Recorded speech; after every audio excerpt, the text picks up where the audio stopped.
County, and welcome to the Michael Zehr Show. Today's date is Friday, July 7th, 2023. I hope everybody had a nice, safe, happy Independence Day, July 4th. I know I did. Got a lot of sleep. Sat around the house, listened to fireworks in the distance. So, again, I hope everybody had a safe and happy 4th of July. We're coming to you live here from the Rising Eagle Studios at the Warrior Healing Center in Sierra Vista, Arizona. And today I have a special guest interview. It is somebody that is actually on active duty currently right now. Matthew, I forgot to get your last name. Webb? Yes, yeah, sir. Okay. Matthew Webb, I think. There we go. So that's strike one on me. Sorry, Matthew. So tell us a little bit about yourself and tell us about your childhood and what trauma did you suffer that made you want to join the military? So I'm actually 20 years old. I'm originally from Nevada. I was raised in Sierra Vista for a good portion of my life. Oh, really? From what years? From when I was super young, so 2005 to about 2012.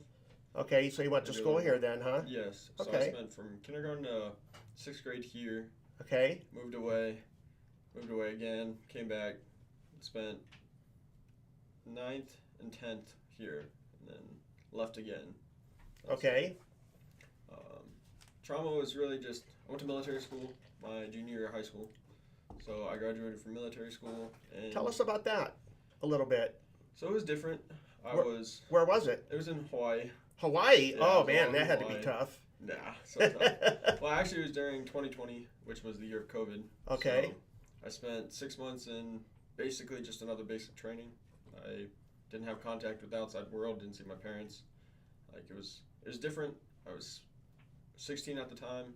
Didn't Okay. really know what I was going to do after I was done with school, but it was my best option to honestly graduate. So I did that for 6 months, graduated, I had a full ride scholarship, ready to go. Where to? To the University of Hawaii. And what were you going to do?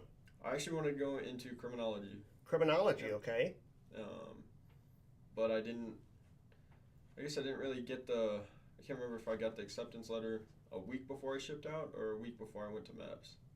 But it took them a long time to accept me. So Okay. at that point, I decided to talk to an Army recruiter. My best friend was, at the time, we were like, you know what, let's go. So we signed up to be indirect. Well, we actually originally signed for an 11 X-ray contract. And What is that? so 11 X-ray is, you have 11 Bravos and 11 Charlies in the Army. And 11 Charlies are indirect fire infantrymen. And then 11 Bravos are just base infantry. Okay. We wanted to be base infantry, we just wanted to be 11 Bravos. But when you get to reception for Fort Benning, Georgia, you end up, they kind of split you in half until they're like, hey, this group's this and this group's that. And we actually ended up waiting 8 weeks to find out what we were.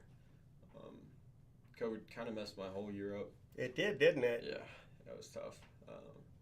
But no, I've enjoyed it ever since. I mean, I wouldn't really change any of what I did to make it happen. So.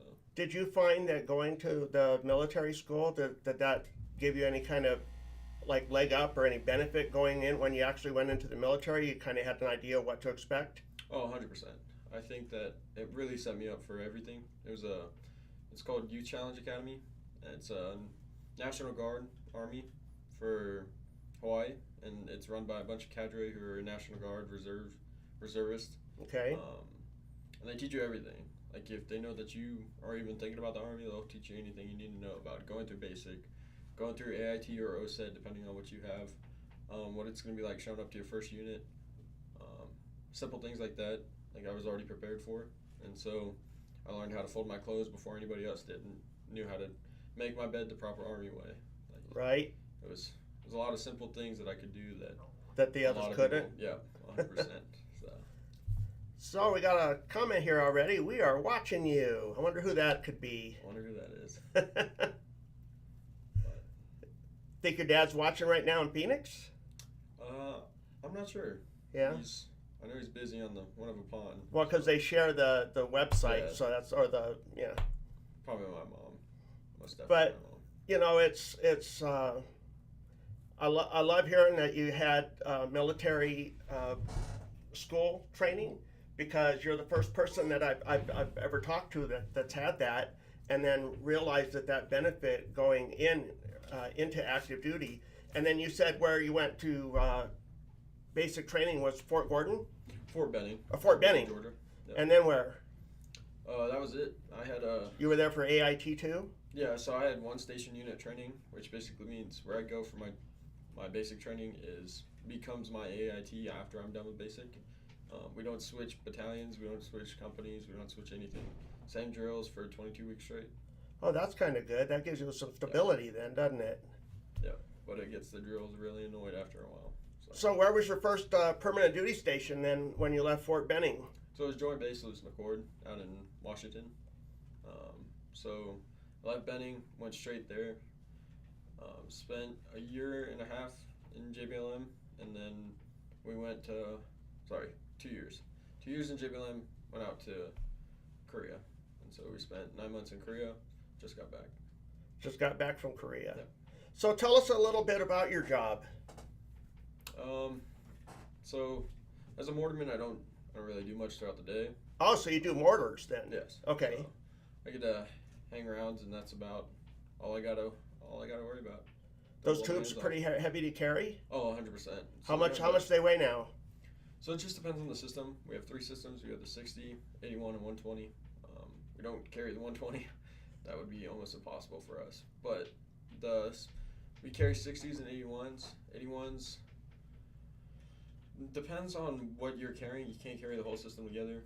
So if you're carrying the base plate, you're looking at close to 35 pounds. Carrying the cannon, around 35 again. Bipod, that's probably the lightest. It's probably about 28 pounds. And then the 60, you can carry the whole system all together, and it probably weighs about 40 pounds, 50 pounds. So. Do you guys do rock, paper, scissors in order to see who has to carry the heaviest? No, so we do rock, paper, scissors, rank. And usually rank wins. Rank wins. There you go. What do you like most about your job? I think honestly the field. I love going to the field. I love getting to hang the rounds. I love watching our guys do it. I don't think we have any problems when it comes to going out and hanging bombs and shooting our weapons. Like, that's probably the most fun an infantryman can have, because otherwise we sit in a cough all day and do absolutely nothing or clean. And we're also known as 11 cleaners. So see, now my answer would have been I would have loved firing the mortars, personally, because I never got to do that. Oh, 100%. I was only when I was in, it was in 77 to 80, and we only did because of our MOS obviously, but we qualified with the M16. We did the hand grenade, and I just fascinated by mortars because again they're heavy, but then you get to sit there and shoot those things off, and they got to be pretty loud, right? Oh yeah. So I mean we shoot a lot of different multiple weapon systems. We have 50 cals to Mark 19s to M320s to the M4s, of course, the M17s. It really depends. The M12s, all our mortar systems, AT4s. So we really use any type of weapon system, which is nice for us. Anything that you can pick up and shoot, M240s, 249s, things like that. Just about anything you see in a movie we get to play with. So. Do you guys have to qualify with mortars? Yeah, so we actually do what's called a mortet. It's an 8 weeks long. It's about first 2 weeks are just train up. Third week is testing. We do a bunch of physical activity throughout that whole shebang. Next 2 weeks are prepping for live fire, and then about the last 2 weeks we have mortet, which is the actual live fire part. Oh, so okay. We just go out there and just hang a bunch of rounds. So, one thing I'm dying to know is, what is your code name? My code name? Yeah. So I don't really have a code name now. See, now that's just what that is just what a person that does have a code name would say. Just saying. So. No, we go by, so our platoon name is Archangels. And so, really? Okay, that's cool. Yeah. So we have, depending on the truck, is what your name is, and then we'll go by Archangel Alpha 2, which is Archangel Actual 2 for 2-gun. Archangel Actual 3 is 3-gun squad leader. Okay.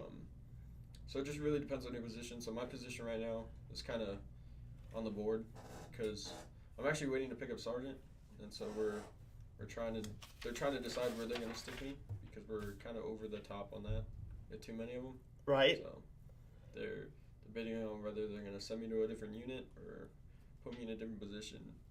So we got to figuring something out.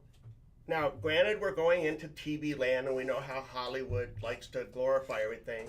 One show that I enjoyed watching was SEAL Team, and they kind of do what you were talking about with the names. Like it would be like Bravo Team, Yep. and it'd be like Bravo Team 1, Bravo Team 2, and like you said, each person, like the sniper on the team.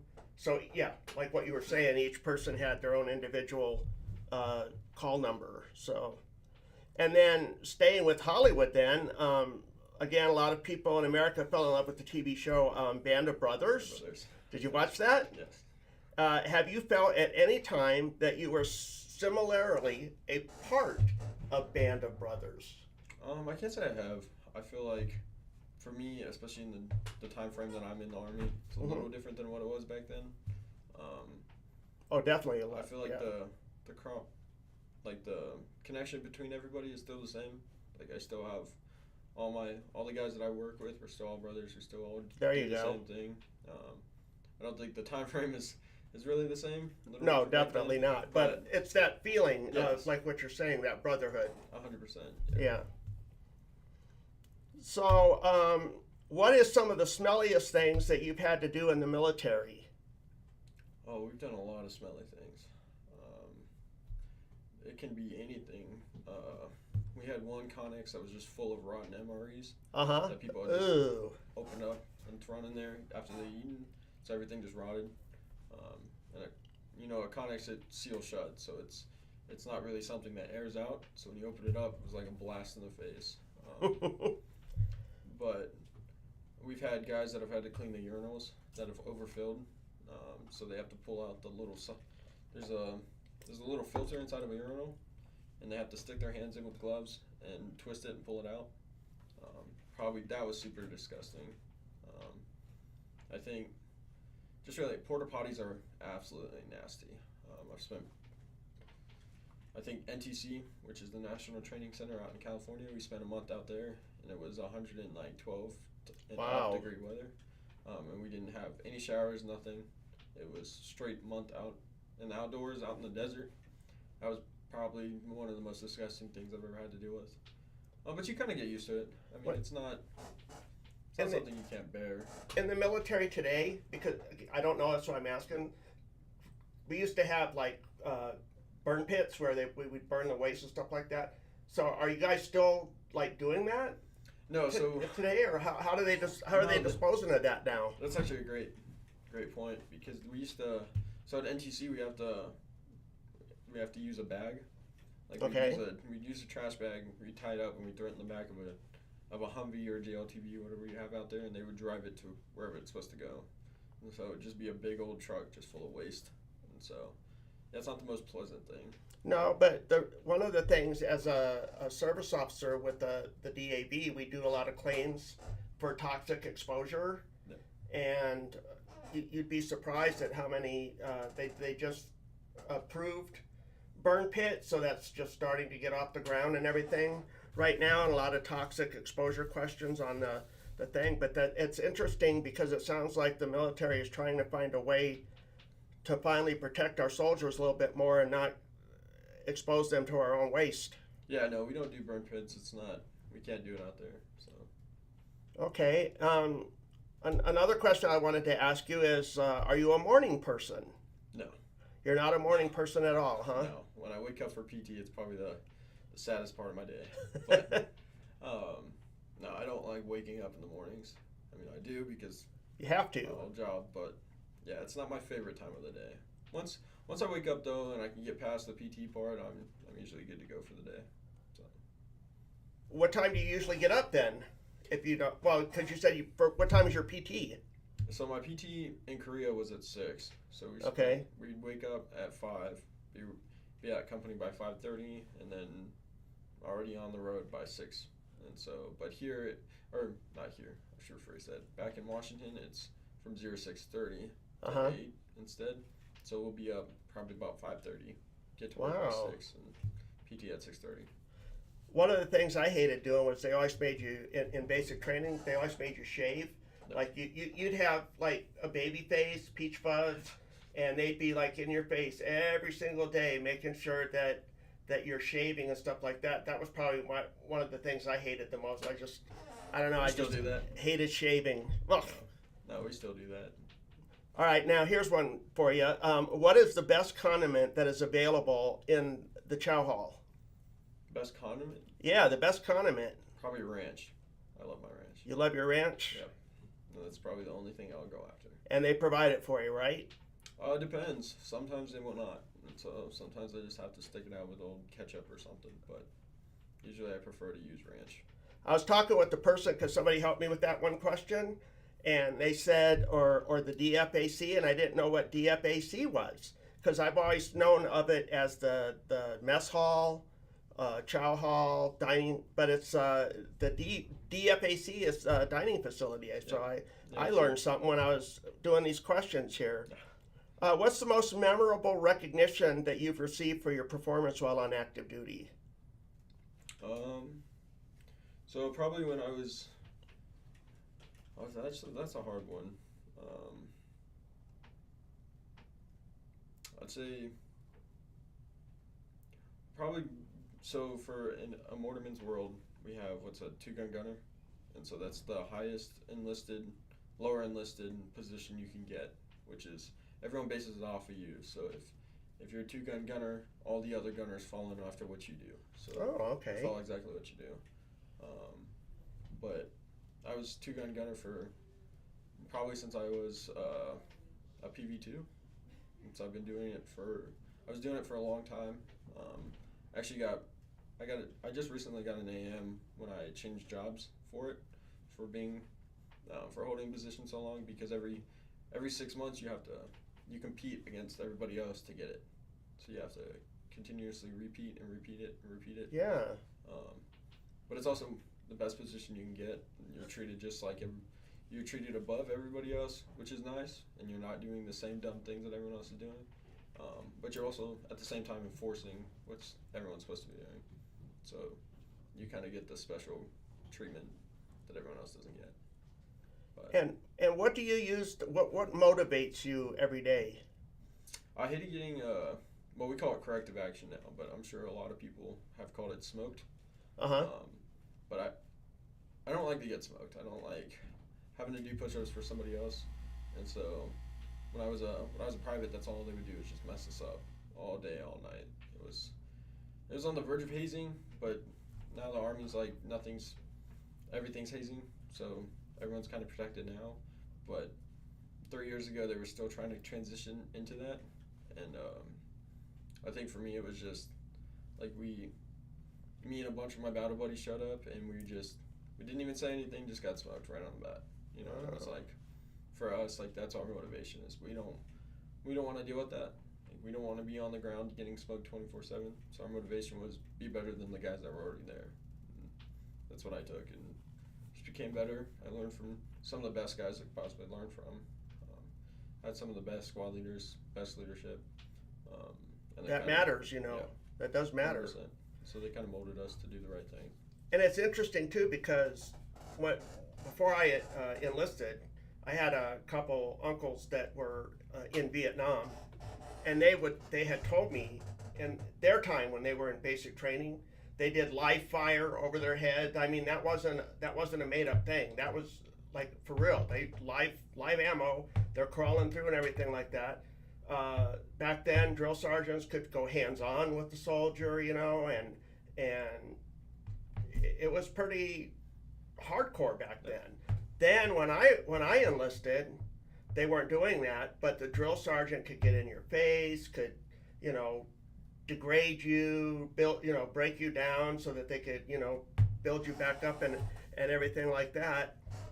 So in today's army or in today's military, I understand that they can't even do that now, or is that true? Or No, so yeah, so drill sergeants can't put their hands on you. It's well, I knew that, they but what can't. about the degrading part or No, no, No? they can't degrade you. They can't. I mean, it's kind of sad because like for us back in COVID time frame, they kind of it was nice because they did it. They didn't care because no one else watched them, which was nice for us because we kind of learned the darker side. Um, but we have privates come in now that they talk about how easy their basic training was, and they tell us these stories about what they did and what they didn't have to do. And it's like we didn't deal with that. Like we got smushed every day for the tiniest things. But no, they can't. Like degrading is not a big thing anymore. You can't talk down to a soldier. Um, and when you're marching, you can't use any kind of yeah, no cadence that has. Wow, that's no cuss words, no nothing. Right. It's kind of like protecting a bunch of kids in a bubble, which I agree with some of it, and I don't agree with all of it. uh-huh. But yeah, there's certain things you can't smoke. Like everything has to be PT oriented if you're gonna use corrective action on somebody. So there's no more like wild things you do to a private. Like it's strictly like push-ups, sit-ups, plank. Like you have to use some type of corrective action that has to do with a PT plan. Mm-hmm. Can't just be something random. Like go find me a rock on a mountain. You can't do that. But it's definitely changed. I mean, even just in the 3 years I've been in, it's changed a lot more than I thought it would. So they can still tell them like drop and give me 20 or something like that, or Yes. do something along those lines, but they can't do it in a verbally abrasive way or. Yeah. 100%. Wow. Because I'm trying to wonder what it was like when I was in. If a drill sergeant could have done that, I don't know if I would have been that motivated in order to do what I was told or followed orders, because I wouldn't fear them. I wouldn't have respect for them.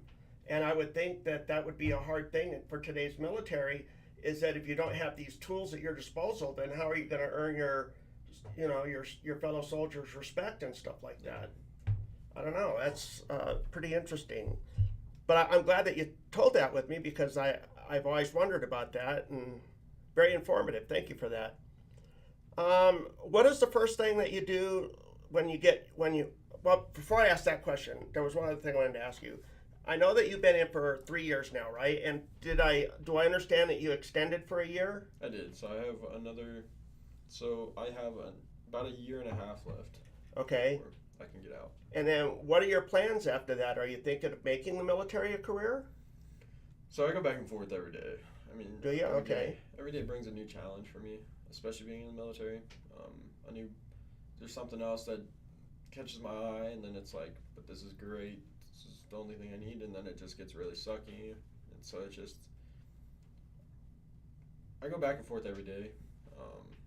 Law enforcement has definitely caught my eye. So if I don't end up making it a career, that's the career path I'll choose. But that's a hard one for me right now, because I'm only going to take it year by year until.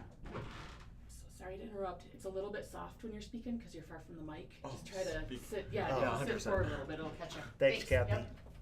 But so you were saying that if you chose to get out, then you're looking at making law enforcement. And what part of law enforcement interests you? Are you looking at like city, highway? Are you looking at like criminologist or what? No, definitely city. I definitely want to be just a regular cop patrolling the streets. That's always been ever since I was a kid, that was a dream of mine. Uh-huh. So, I mean, other than being a soldier, so that's what I'll pursue. if Hey, I you could choose be a to Sierra pass. Vista police officer. That's my plans as of right now, is to come Uh-huh. back and get into a smaller department, help me out in the long run. So And then we also have the county sheriffs here as well. Yes. So yeah, 100%. there's a lot of jobs around here and they're looking for in law enforcement.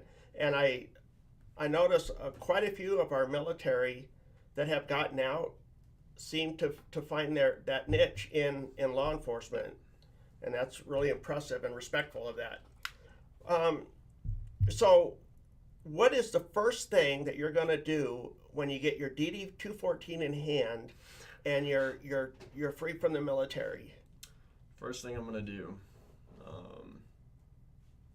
It's a hard one. I've never thought about that. We've made jokes about setting fireworks off at the barracks and doing things like that, but I don't honestly know what I would do. I mean, part of me can't imagine my life not being in the Army. Like, it's kind of a scary thought. Like, that's, since I was 17, the only thing I've been doing. But I definitely gotta give you an answer about that sometime. Because Okay. I definitely never thought about that, so. And here's the thing is that I'm sure there are quite a few of our active duty service members that feel that same way, that they don't give it that thought. And it used to be when you got out, you were just on your own. At least now there's organizations around that can help soldiers transition into the civilian world. I know that on Fort Huachuca, they have a thing for the military retirees.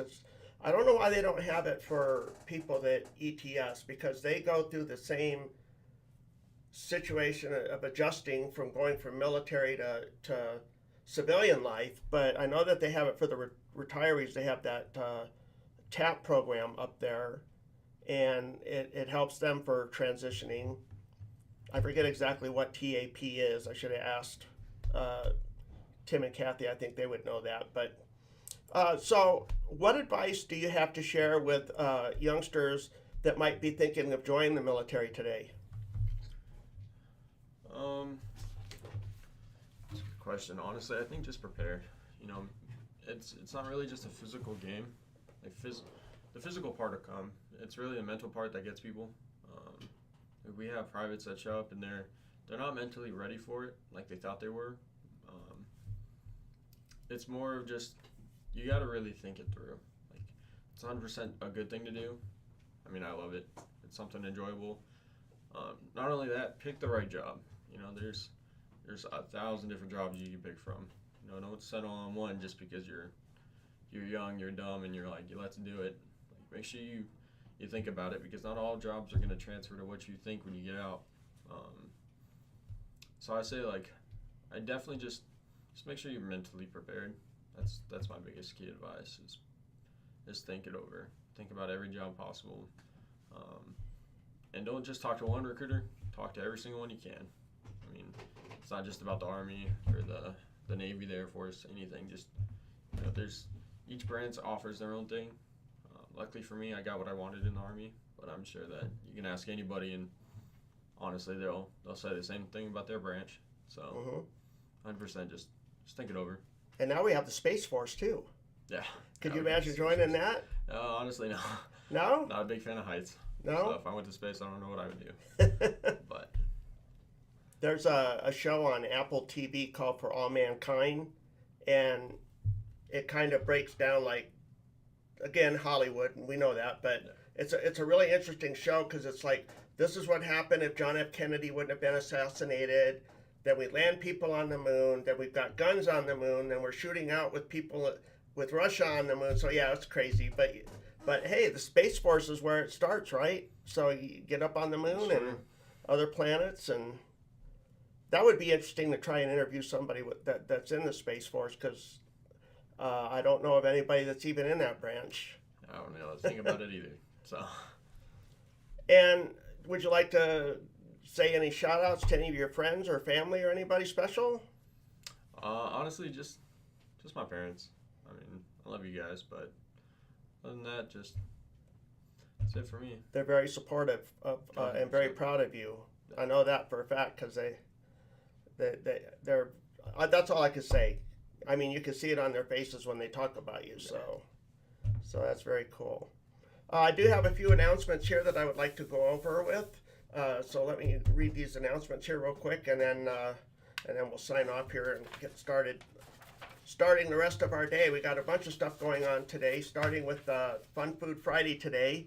They're going to be grilling hamburgers outside, and there's going to be, what did I read? Hamburgers and salad,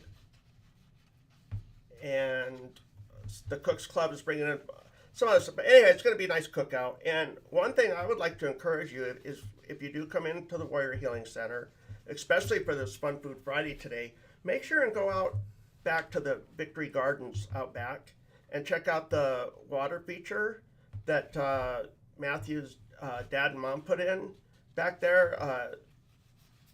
They're gonna shoot me because Sunset Water Gardens. At least I got the first part right. That's all that matters. And they were the ones that donated this beautiful water feature out there. And I'd like to encourage you to come in and take time and go back there and look at it and enjoying it. It's so peaceful and serene back there. And your mom and dad just did an awesome job. And that was a great gift to the veterans here in our community. And so for that, we'd like to thank them. So thank you. So today's announcements, other than the Fun Food Friday that we have going on today, on Monday, July 10th, starting at 0900, going to 1000 hours, it's the Marine Corps League Breakfast that takes place down at the Landmark Cafe. So if you're a Marine and you want to go down and listen to some good stories from other Marines, then by all means head on down to the Landmark Cafe, and that's every Monday that they do that from 0900 to 1000 hours. Monday, July 10th from 1730 to 1900 will be the Reservoir Hill Repeats. This is a Team RWB event. It'll be taking place at Reservoir Hill Road up on Fort Huachuca. Monday, 10th of July also, 1800 to 2000 hours, is Legal and Finance Seminars, Finance 101. That'll be taught here at the Warrior Healing Center. On Tuesday, July 11th, starting at 1400, going to 1530, is the Chihualta Hope and Wellness Support for caregivers that will be taking place here at the Warrior Healing Center's main conference room. Tuesday, 1730 to 1900, it's the Veteran-Owned Businesses meeting. Here at the Warrior Healing Center, takes place in the main conference room. So if you are a veteran-owned business, please make sure to attend that meeting. There's a lot of good networking and stuff that goes on there. Wednesday, July 12th, starting at 0730, Bello Vets, Sierra Vista, does their group ride. They meet at the Pueblo del Sol Country Club parking lot. Bello Vets is another great organization, and they get disabled veterans, well, all veterans, but there are disabled veterans that get on the bicycles there, and they go out and they do a nice bike ride, get some good camaraderie out of that, and get good, fresh, clean air. And so I highly recommend trying it. Also on Wednesday, the July 12th at 1730 to 1900 hours, is the Wandering Wednesday Perimeter Trail. This is going to be at Miller/Hunter Canyon. It's an event by Team RWB, and it's going to be at the East Miller Canyon Road. And then on Thursday, July 13th, starting at 1700, going to 1830, we have the Flutes for Vets Circle, which will be here at the Warrior Healing Center.